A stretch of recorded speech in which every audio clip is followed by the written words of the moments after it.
Dulu kan masa mengundi, bah? Masa mengundi kan? Adakah isi borang dulu? Adakah? Adakah kamu kena tanya, kau mau isi borang dulu di sini, baru kamu mengundi? Adakah begitu? Oke. Hai, assalamualaikum, selamat pagi, salam sejahtera kepada rakan-rakan Facebook saya. Saya minta pertolongan di sini untuk menjawab segala pertanyaan yang bermain di dalam minda saya hari ini. So, komen di bawah.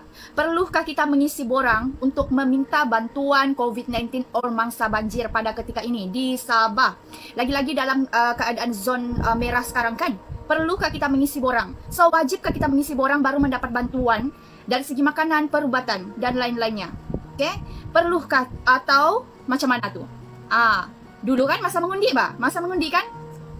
Adakah isi borang dulu? Adakah? Adakah kamu kena tanya, kau mau isi borang dulu di sini, baru kamu mengundi? Adakah begitu? Oke, kalau ada satu. Sekarang nih saya mau tanya lagi. Kita semua di Sabah nih, seluruh Sabah nih terjejaskah? Terjejaskah? Terjejas dari segi pendapatan ekonomi kamu kah? Terjejas? Kalau iya, komen di bawah. Sebab saya dengar-dengar kan, yang mendapat bantuan nih bagi golongan-golongan orang yang terjejas saja. So, yang bekerja tapi stay di rumah dan tiada gaji, itu namanya terjejas atau tidak? So, pikir-pikir dulu. Komen di bawah, terjejaskah orang yang bekerja tanpa gaji and then stay di rumah? Terjejaskah tidak ekonomi ataupun terjejas macam mana tuh? Komen-komen di bawah.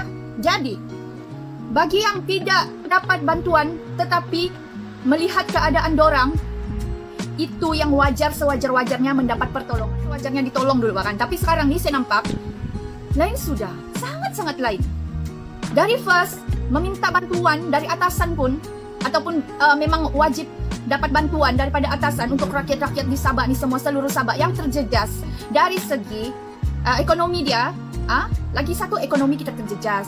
Lepas tu kedua, banyak sara-sara hidup mau disara. Kau mau asara kau punya anak, kau mau sara kau punya cucu, kau mau sara kau punya family. Jadi kalau kau bekerja, ya bekerja, tapi dia di rumah tanpa gaji juga. Kamu pikir itu pun terjejas, bahkan jadi terjejas kan? Jadi kalau terjejas, komen di bawah. Tiada istilah, kau belum mau mati lagi, kau tidak boleh dapat awal-awal, kau belum lagi tahap kritikal. Kenapa? Why? Kenapa mau tunggu tahap kritikal? Kenapa? Saya mau tanya juga, di kawasan-kawasan Sabah nih yang masih belum mendapat bantuan, di mana? Kamu area mana? Kamu komen di bawah. Begitu. Mana tahu orang-orang atasan nih kan sebenarnya dia sudah begitu agihkan itu bantuan, tapi orang bawahan dia ini selalu dia pilih kasih dan berat sebelah. Seperti juga membuat diperanak-tirikan bah orang cakap. Pilih kasih betul. Family yang mengundi juga dia bagi dulu, begitu. Dia ingat itu semua kita tidak tahu. Jangan. Komen dulu di bawah. Jadi kamu punya lokasi kampung kamu di mana yang belum dapat bantuan tuh, komen di bawah. Sebab sekarang nih untuk mendapat bantuan pun punya 1001 macam dia punya halangan, saya rasa. Mau isi borang lagi, kau pikirkah itu orang-orang tua yang tidak terlipaun, yang tiada sakula dulu macam mana dia mau isi tu borang? Dan kau pikir juga lah, bah, itu orang-orang yang sudah tua kan, macam mana dia mau isi online tuh, telepon. Lagi-lagi kalau dia sama sekali tidak yang orang cakap boleh bantu dia. Kau fikirkah? Apalah masalah satu kampung tuh, kau pergi jumpa ketua kampung dia, kau bagi dia punya, minta dia punya senarai nama, ataupun kau ada semua list dia, bah. Bukannya kau tidak sekolah, ada. Pergi sejak di sana, kau minta sejak senarai nama. Kalau susah-susah kau masuk sejak di kampung tuh, kau bagi satu orang satu rumah, satu family. Satu bantuan satu family, begitu. Kesianlah bagi anak-anak yang tidak tahu apa-apa, mama bapak dia tidak sumber pendapatan sekarang. Sebab kita masih dalam PKPB, stay at home, tidak boleh keluar rumah. Jadi kita semua ni patuhi arahan. Jadi kamu suruh kami stay di rumah, kamu tidak bagi bantuan apa-apa, kamu rasa kami tidak terjejas kah? Dia cakap stay at home. Kau paham enggak? Duduk rumah. Jadi kami duduk di rumah ni, kau paham lah juga. Sudahlah kami duduk di rumah, cuti tanpa gaji, bantuan lagi banyak betul songe, mau isi borang sana, borang sini, borang mati, borang mampus. Nah, kalau aku nih kan, aku ada boleh baca lagi, tapi kau bayangkan orang-orang yang uzur tuh, orang-orang yang tidak ada telepon tuh, mau isi tuh bantuan online lagi. Astagfirullahaladzim. Sampai begitu sekali kau mau agihkan bantuan yang sewajarnya orang-orang dapat kah? Dalam sekarang ini COVID-19 nih, mangsa-mangsa banjir lagi.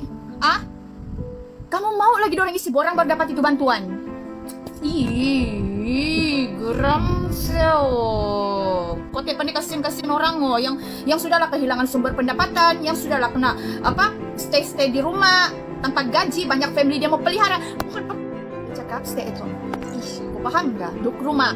Jadi kami duduk di rumah ni, kau paham lama juga. Sudahlah kami duduk di rumah, cuti tanpa gaji, bantuan lagi banyak betul songai, mau isi borang sana borang.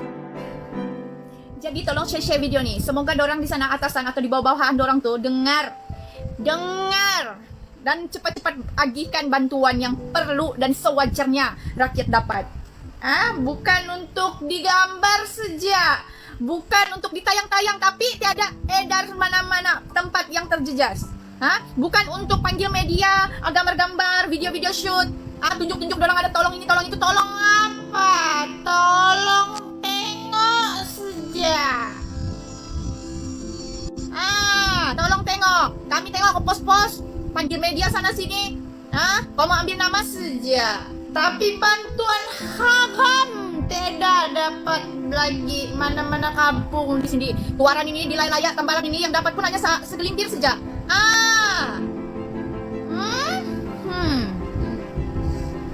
Tapi mana-mana pati, jangan kita memburuk-burukkan, tapi kita guna mata dan guna hati untuk menilai. Oke? Sekian dan terima kasih.